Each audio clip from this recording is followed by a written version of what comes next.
선거 앞두고 꼭 달러가 요동친다는 것은 이후 방향성이 정해진다라는 것으로 우리가 받아들여도 될까요? 아니면 여전히 아니면 내년까지도 이어질 것 같다. 방향성이 없을 것 같다. 어느 쪽이세요? 둘 다 맞는 것 같은 생각이 들어요. 방향성도 있는데 변동성은 클 것이다. 기존에 있었던 달러의 어떤 경로가 있을 거 아니에요. 그거보다 평균적으로 높게 있을 가능성이 크다라고 봐야 되는 거죠. 근데 기존의 그 경로에는 변동성이 포함된 경로예요. 제일 중요한 것은 연준이 금리 인하 사이클을 계속 가져가는 거. 그리고 그럼에도 불구하고 미국 경제가 노랜딩하는 경우. 이게 저희들 기본 시나리오거든요. 그렇다고 보면 여러 가지 정책들이 달러를 즉 생각했던 것보다 좀 높게 가져가는 거니까 그런 면에서 저는 추세는 하향될 것이다.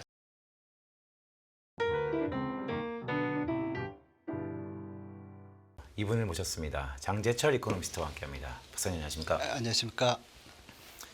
7시 좀 넘었는데 대선이고 한 4년 전 때 서로 디베이트했던 그런 기억이 좀 나네요.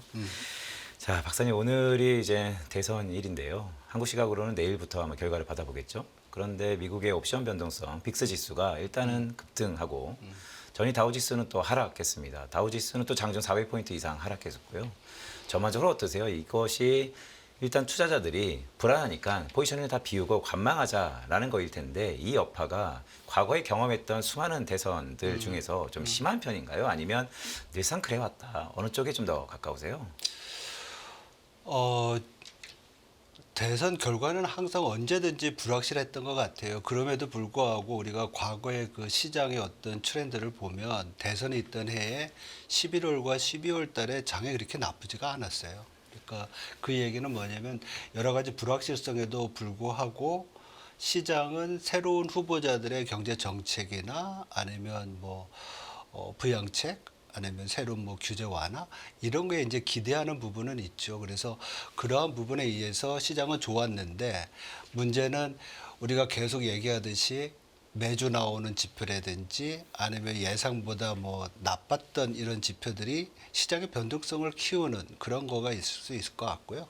최근에 빅스 지수가 많이 올랐던 것은 지금 말씀드렸던 것처럼 트럼프 후보 같은 경우에는 굉장히 관세에 대해서 강경한 입장이고요. 그리고 해리스 후보 같은 경우에는 또 부자랑 법인세 또 올리는 거 이러한 것들은 사실은 시장에는 좀 부정적인 효과를 가져오는 우려하는 그런 대목이기도 하죠.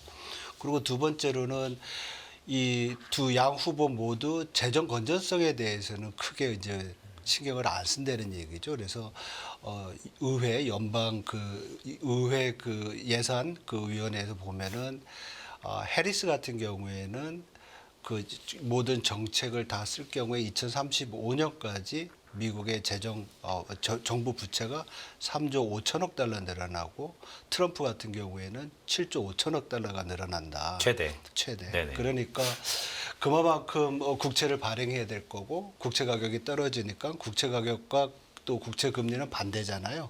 금리가 올라가고 이러한 것들이 사실은 뭐 정책적인 불확실성 그리고 또 시장에 주는 어떤 부정적인 요인 그리고 금리 올라가는 것들 이러한 것들이 변동성을 좀 높여주죠. 빅스 지수 자체가 어떻게 보면 현재 상황보다는 앞으로 일어날 것 예를 들면 30일 이후에 그런 변동성을 측정하는 거잖아요. 그런 면에서 좀 대선 부분을 반영한 부분은 분명히 있다라고 볼 수 있고요. 또 S&P 500나 아니면 뭐 최근에 미국 주가 지수가 어제는 좀 낮아졌지만은 굉장히 호조를 보였어요. 거기에는 굉장히 미국 펀더멘털이 강해요. 3분기 경제 성장률이 전기 대비 연율로 2.8%잖아요. 2분기에 3%였고 3분기까지 평균을 하면 2.9%예요. 우리가 미국의 잠재 성장률을 뭐 2% 내외로 본다고 하면 상당히 높은 수준이고 두 번째로는 금리 인하 사이클에 들어갔다는 점이 그동안에 또 시장에는 또 긍정적인 그런 영향을 줬던 거고요. 제일 컸던 것은 제가 볼 때는 빅테크 기업 M7 그리고 또 AI로 또 대표되는 새로운 산업에 있어서의 어떤 이노베이션 이러한 것들이 미국의 주식시장 궁극적으로 이제 생산성이겠죠. 그걸 올려주는 것이 큰 영향을 주었다 이렇게 볼 수 있을 것 같습니다. 그러니까요. 박사님의 말씀 중에 말미에 결국 M7 기업들의 생산성이었다라는 게 이 모든 것을 대변하는 것 같은데요. 네. 근데 저희 또 경제 지표를 통해서 대선 이후의 상황을 조심스럽게 한번 예단해 보면 일단 불확실성이 해소됩니다. 그리고 두 번째는 말씀하셨던 것처럼 금리 인하의 국면에 들어갔고요. 그리고 세 번째는 바로 직전에 나왔던 고용 지표가 부진했는데 뭐 응답률이 저조한 것을 보면 11월 달에는 상향 조정 가능성이 높잖아요. 그렇다면 대선이 끝나면 다 좋을 것만 있다라는 기대감이 사실 주가를 또 다시 한번 끌어올릴 수 있을까에 대한 기대감도 있는데 그거에 대해서는 어떻게 좀 보세요? 경험적으로 보면은 대선 이후에는 불확실성들이 해소되니까 어떻게 보면 좀 긍정적인 요인이 될 수는 있습니다. 지금은 어느 쪽에다가 이제 무게를 둬야 될지 어떤 포지션을 잡아야 될지 모르지만 궁극적으로 불확실성이 해소된다고 하면 리스키 에셋 위험 자산에 대한 또 선호는 또 좋아질 수도 있는 거겠죠. 그리고 우리가 뭐 여러 가지 자산을 나눌 수 있지만 주식시장은 그런 면에서 봤을 때 앞에서 말씀드렸던 것처럼 역사적으로 봤을 때 대선이 있었던 해에 11월과 12월 달에 주가가 좀 좋았던 이유는 11월에 결과가 끝나더라도 보통 2014년부터 2000년부터인가 2004년부터 쭉 선거를 보면 대부분이 그 당일날 결정이 돼요. 몇 개 케이스를 빼놓고서. 그렇게 되면 이제 바로 새 대통령에 대한 정책에 대한 기대 이러한 것들이 반영이 되면서 시장은 좀 안정되고 이슈에 따라서 또 올라갈 수 있는 부분이 있고요. 두 번째로는 지금 불확실성에서 그 다음부터는 대선 이후부터는 아마 경기와 통화 정책 이거에 따라서 움직일 것으로 보이는데 우리가 주식시장만 따로 떼어놓고 본다고 하면 금리 자체는 이제 내려올 수 있는 환경이 많이 놓여 있잖아요. 그렇죠? 적어도 연준의 점도표에 따르면 시장 말고 2번 정도의 금리 인하가 있을 거고 내년도에도 추가적인 인하가 있을 것이고 이건 분명히 뭐 빅테크나 아니면 주식시장에 좋은 사인이고요. 그리고 4분기부터 경제 성장률이 둔화된다고 하더라도 기본적으로 우리가 내년도까지 미국 경제의 경기 침체를 우려하는 상황은 아니잖아요. 그래서 연착륙으로 성장 모멘텀은 약화되지만 내년에도 뭐 2% 내외의 높은 성장세를 유지할 것이다. 뭐 잠재 성장률 수준 이상이라고 보면 그런 상황이라고 보면 그렇게 주식 시장에 그렇게 부정적인 그런 전망을 할 필요는 없지 않나 이렇게 봅니다. 물론 이제 대통령이 만약에 굉장히 강경한 대외 정책을 쓰는 뭐 예를 들면 트럼프가 대통령이 된다고 했을 때 그 대중 아니면 또 보편 관세 있잖아요. 뭐 10에서 20% 이런 거는 바로 할 수 있거든요. 대통령령으로 이러한 것들이 빨리 진행이 된다고 하면 또 시장 센티멘트는 좀 나빠질 수도 있을 거로 보입니다. 그러니까요. 보니까 2016년도에 공화당이 레드웨이브로 싹쓸이 한 다음에 기대감을 갖고 쭉 가다가 2년 지나고 중간 선거 때 또 의회가 스프릿되면서 네. 정책에 대한 제동이 걸렸잖아요. 그게 금융시장이 가장 우려 섞인 부분이었던데 네. 그때 기억은 어떠세요?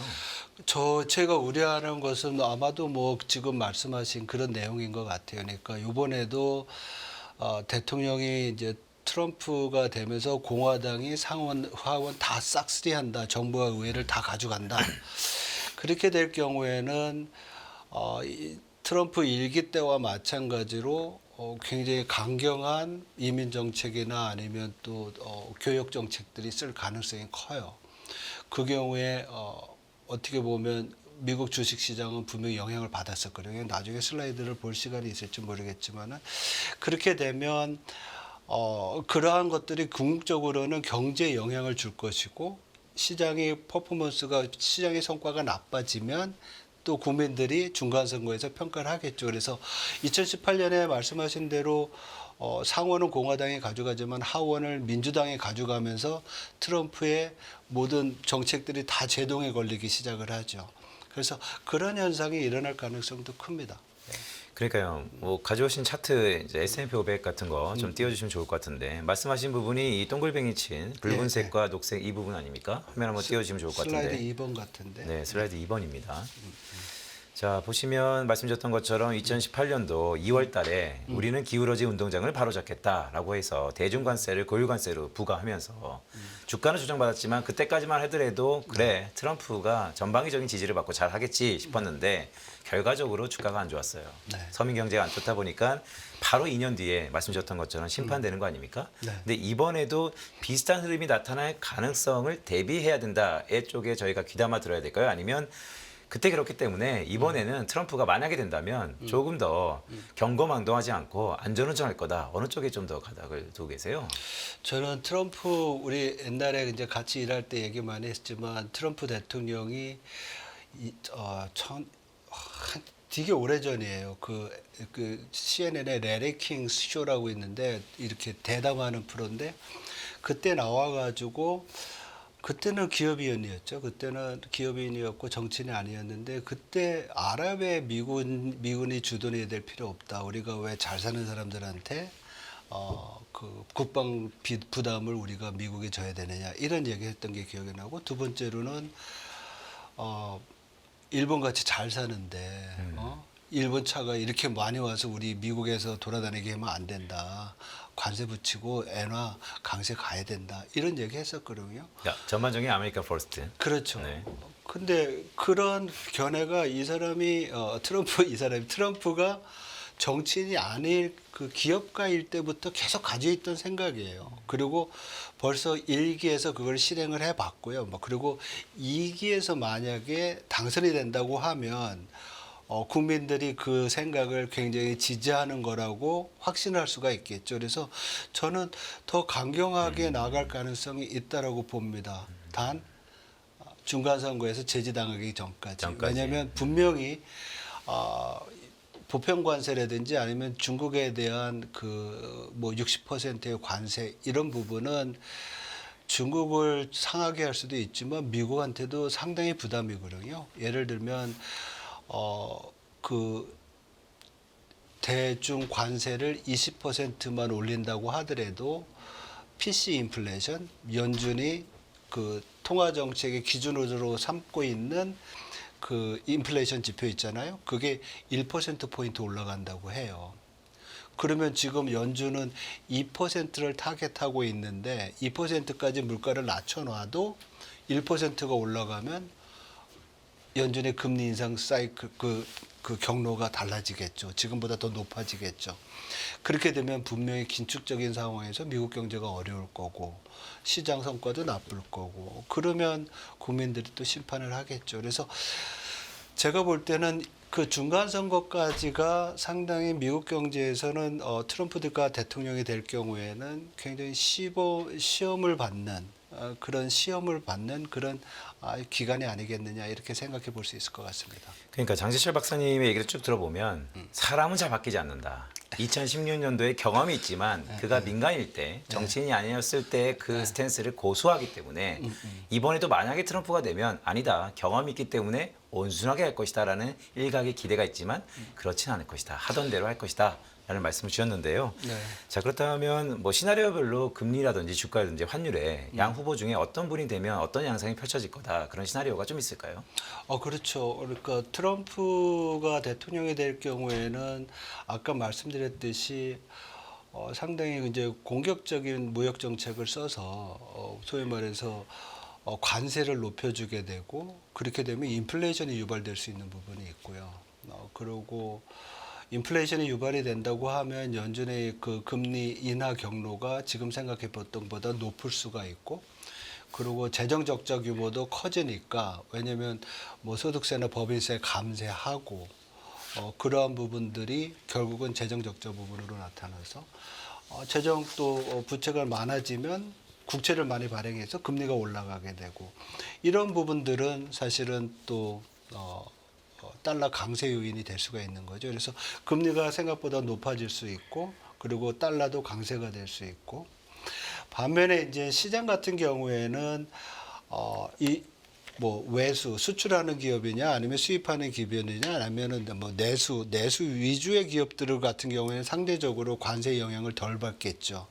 그래서 이런 부분들 뭐 특히 뭐 IRA 인플레이션 감축법을 줄인다고 하면 소위 말해서 신재생 에너지 부분에 대한 지원이 떨어지고 기존의 그 뭐 화석연료 아니면 석유 부분에 대한 또 긍정적인 영향을 생각할 수 있고 자동차도 마찬가지고요.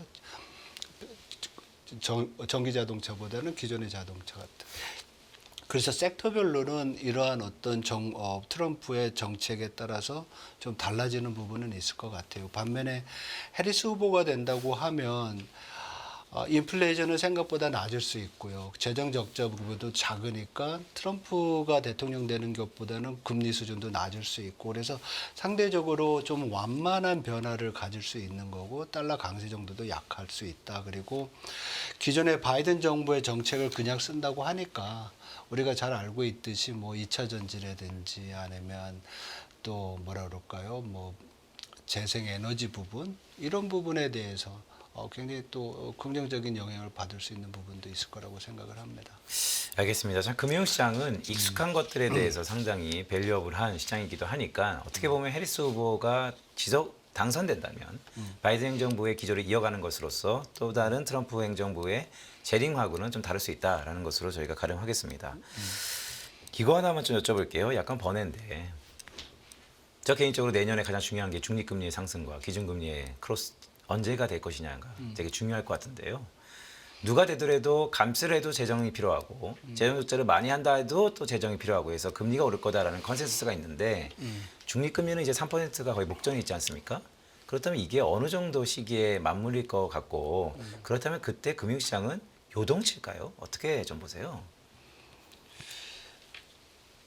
중립금리 수준을 지금 뭐 연준은 장기금리를 2.9%로 보고 있고 뭐 일부에서는 아까 얘기했던 우리가 생산성의 어떤 증가라든지 이런 것들을 보면 그보다 높을 수도 있다고 하고 있죠. 그리고 현재 연준의 그 정책금리 수준은 5% 수준이고 연말까지 4.5까지 간다고 하면 지금 말씀하신 대로 뭐 3% 중립금리라고 그러면 이제 150bp 남은 거잖아요. 그래서 제가 볼 때는 그게 크로스하는 시점은 2026년이나 돼야 되지 않을까 이렇게 생각을 해요. 그래서 내년도에 많아야 4번 정도, 100bp 정도.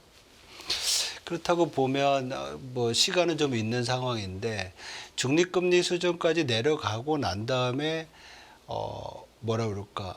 정책금리를 그 이하로 더 내릴 수 있겠느냐.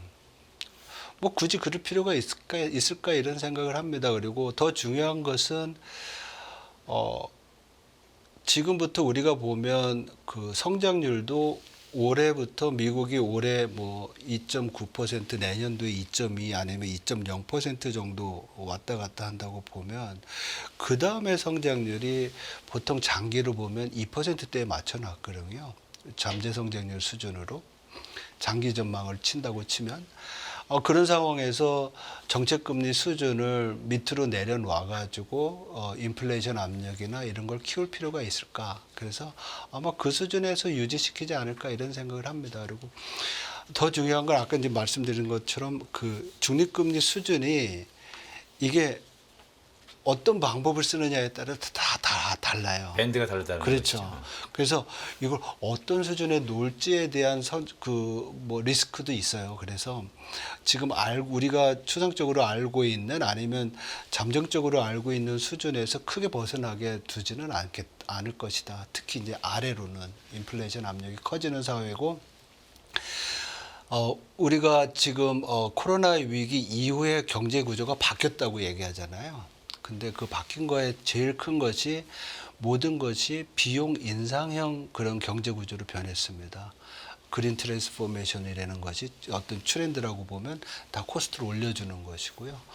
또 공급망도 재편되면서 이피션시에서부터 어떻게 보면 또 시큐리티, 안전, 뭐 리쇼링, 네이버쇼링 해서 과거보다는 더 비용이 올라가는 쪽으로 돼서 인플레이션이 기조적으로 높은 수준에 있을 거라고요. 그런데 이런 상황에서 정책 금리 자체를 중립 금리보다 낮게 가져가면서 경기를 그렇게 부양시킬 필요는 없을 것이다. 인플레이션 압력을 키울 필요는 없을 것이다라고 생각을 합니다.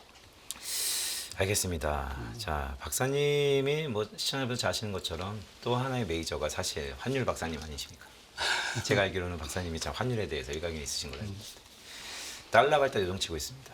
그렇다면 단기자금 시장에 혼선이 있다는 것이고 일본은 또 정치적으로 흔들려서 또 엔달러 환율은 또 사상 최고치를 기록하고 있고요. 선거 앞두고 꼭 달러가 요동친다는 것은 이후 방향성이 정해진다라는 것으로 우리가 받아들여도 될까요? 아니면 여전히 이번 선거는 혼탁하기 때문에 지금의 변동성이 적어도 연말 아니면 내년까지도 이어질 것 같다. 방향성이 없을 것 같다. 어느 쪽이세요?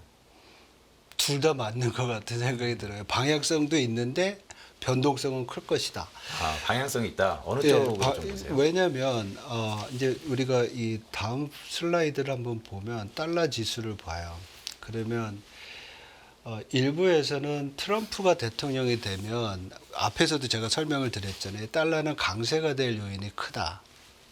그러면 이게 강세면은 지금 질문한 대로 트렌드를 가지고서 계속 달러 지수가 올라가느냐, 달러가 강세가 되느냐, 그게 아니고 기존에 있었던 달러의 어떤 패스가 있을 거예요. 경로가 있을 거 아니에요. 그거보다 평균적으로 높게 있을 가능성이 크다라고 봐야 되는 거죠. 근데 기존의 그 경로에는 변동성이 포함된 경로예요. 우리가 또 그 경제 지표를 그리면 막 움직이면서 어떤 경우에 추세를 갖잖아요. 그래서 올라가면서 추세를 갖느냐 아니면 내려가면서 이렇게 변동성을 갖느냐 이런 문제인데 저는 왜 두 개 다 맞냐 그러면 방향은 아래인데 이 아래가 이 추세가 이전보다 좀 높아져 있는 상황에서 변동성은 있을 것이다. 왜냐하면 이 그림을 보시면 트럼프 임기 기간이 이게 분홍색으로 된 표시 부분이에요.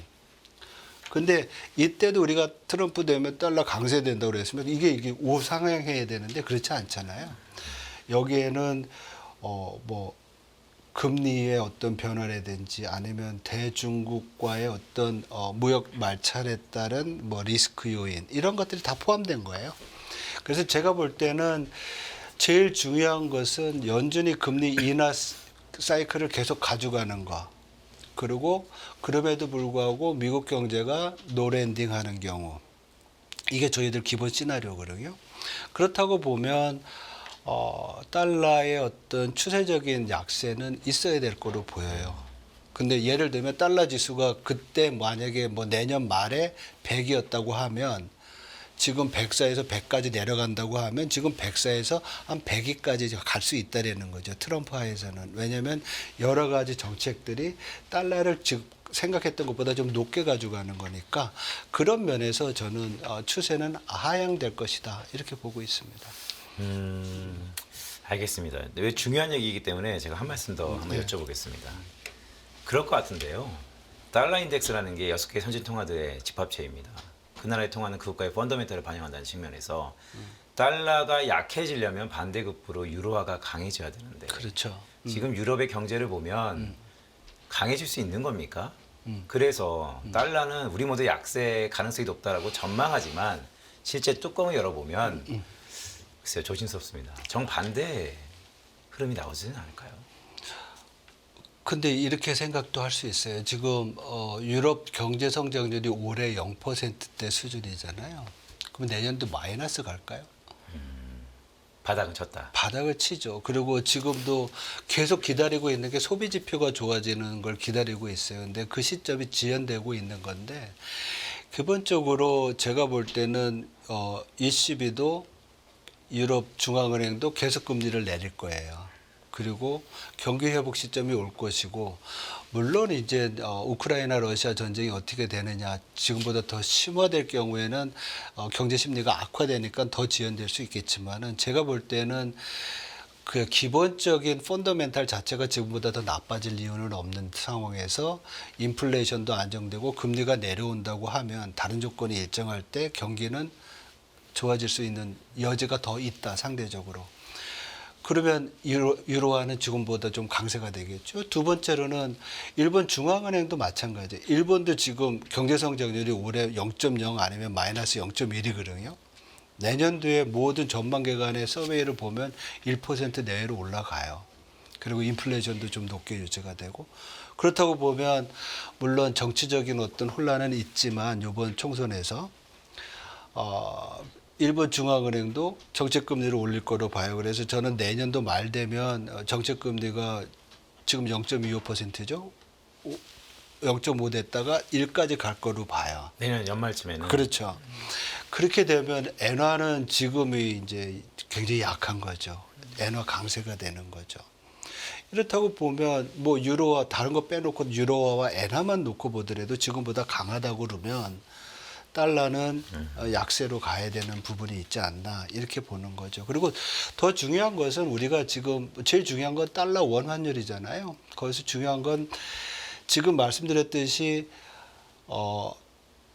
달러 강세, 달러 고유의 강세에 대해서 지금 말씀드린 건데 우리 원화의 또 특유의 또 성질이 있잖아요. 그 뭐 이디오싱크레틱 캐릭터라고 얘기하면은 우리가 우리나라 주식 시장에서 매력도가 떨어지니까 외국인이 계속 팔잖아요. 그리고 더 중요한 건 또 외국인이 아니라 내국인이 또 다 밖으로 나가고 있잖아요. 수급이 여하치 않죠. 그렇죠.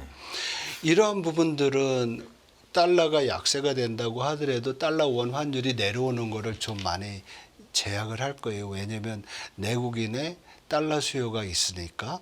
그래서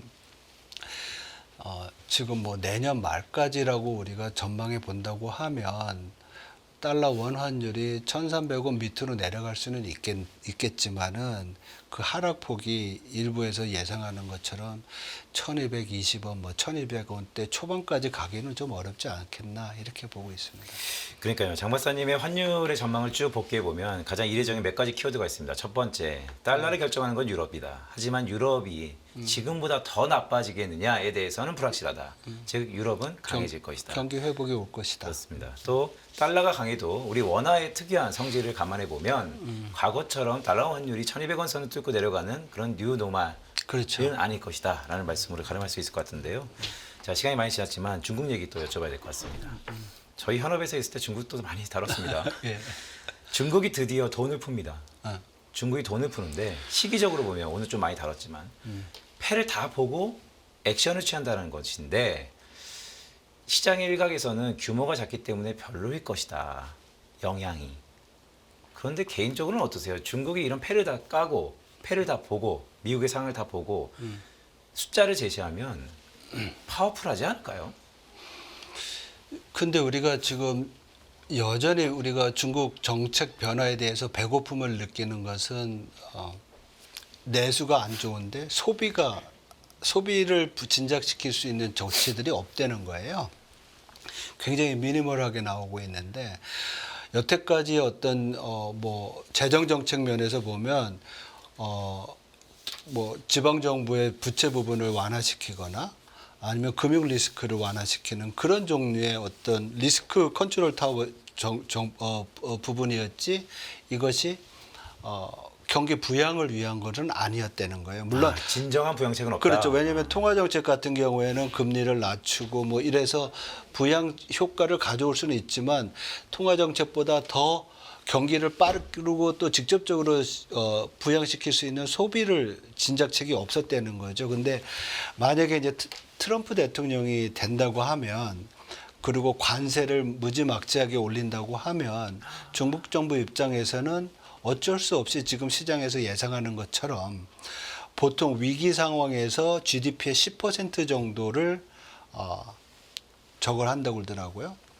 부양책으로 쓴다고 그러더라고요. 그러면 그런 부분 대규모 또 부양책이 나올 수 있는 계기가 되지 않을까 이렇게 보는데 이거는 지금 요번 하는 전인대 상임위원회가 아니라 12월 달에 있을 중앙경제공작회의라는 거 있죠. 그때 아마 결정될 가능성도 있다. 대통령이 누가 되느냐에 따라서 이렇게 볼 수 있을 것 같습니다. 알겠습니다. 재밌네요. 트럼프가 되면 고율관세로 중국 입장에서는 대외적인 정책에 대한 제약이 있을 거니 오히려 내수 쪽으로 총력을 할 거고 그게 규모에 따라서는 온도차가 있겠지만 긍정적일 수 있다. 예, 지금 바라는 거는 시장도 그렇고 진정한 중국 경제의 어떤 성장의 어떤 모멘텀을 강화시키는 걸 시키기 위해서는 소비 진작책이 필요하다는 거에 대해서는 이견이 없는 것 같습니다. 알겠습니다. 자, 드디어 이제 마지막 질문을 좀 드려야 될 것 같습니다. FOMC입니다. 뭐 금리시장 선물에서의 확률을 보면 25bp 인하겠죠. 근데 저는 계속 이 속보가 가만 생각해도 이번 대선이 결과를 알기에는 역대 최대 우편 투표 결과를 보면 지난 4년 전과 동일하게 한 달 더 이상에 대한 노이즈가 있을 것 같은데 그럴 때 항상 금융시장을 흔들린단 말이죠. 그러면 연준이 뭔가 액션을 취해야 되는가에 대해서 시장이 원할 텐데 시장이 원할 것 같습니다. 그렇다면 연준은 그런 걸 무시하고 12월 달에 볼까요? 아니면 뭔가 할 것 같다. 지금 어떻게 좀 더 무게를 두고 계세요? 제일 큰 거는 일단 경제 펀더멘탈이 흔들렸다고 생각할 때 연준이 50bp를 내렸고요. 그 다음에 아닌가 보다라는 생각을 또 잠시 했고, 그 다음에 지금 우리가 물론 10월달 고용 지표가 생각보다 나쁘게 나왔지만 그 8월과 9월달에 그 일자리 수 증가가 다 하향 조정됐잖아요. 그리고 여러 가지 고용 지표를 놓고 보면 이게 서서히 냉각되고 있는 건 맞아요. 그래서 연준 입장에서는 또 다른 어떤 빅샷을 가지고 오기보다는 지금 생각하고 있듯이 체계적으로 정책 금리를 낮추면서 전반적인 통화 정책에서의 긴축 정도를 좀 완화적으로 변화시키는 그런 메시지를 줄 가능성이 크다라고 생각을 합니다. 그래서 정치적 불확실성이 분명히 경제 센티멘트에 영향을 주겠지만은 그런 것들을 포워드 가이던스나 아니면 뭐 앞으로의 금리 인하에 대한 굉장히 이제 확실한 그런 언급을 함으로써 그런 불확실성이나 아니면 우려를 좀 줄일 수 있지 않을까 이런 생각을 합니다. 그래서 제 생각으로는 연준이 앞으로 있을 통화정책 회의에서 계속 금리를 25bp씩 내리는 그런 상황으로 가지 않을까 생각을 하고 있습니다. 알겠습니다. 자, 보내드리기 전에 그럼 마지막 한마디 질문입니다. 장지철 박사의 키워드. 11월 FOMC에서의 관전 포인트가 한마디가 있다면 뭐가 있을까요? 왜냐하면 연준의 지준을 보니까 부채 기준을 보니까 영래포도 상당히 낮았고요. 딱 하나만 보자라고 한다면 뭐가 있을까요? 저는 경기에 대한 판단을 어느 정도 어떻게 가져가느냐 그게 제일 중요한 것 같아요. 그러니까 지금은 연준의 스탠스는 인플레이션과 물가와 고용이 밸런스를 맞춰서 이걸 계속 유지시키기 위한 금리의 인하라는 거잖아요. 그래서 이런 부분을 계속 가져가는지 만약에 여기에 대해서 밸런스가 깨졌다고 보면 분명히 정책 금리의 어떤 결정이 변할 거거든요. 그래서 우리가 그런 걸 좀 잘 봐야 된다고 생각을 합니다. 알겠습니다. 자, 장재철 이코노미스트였습니다. 박사님 고맙습니다.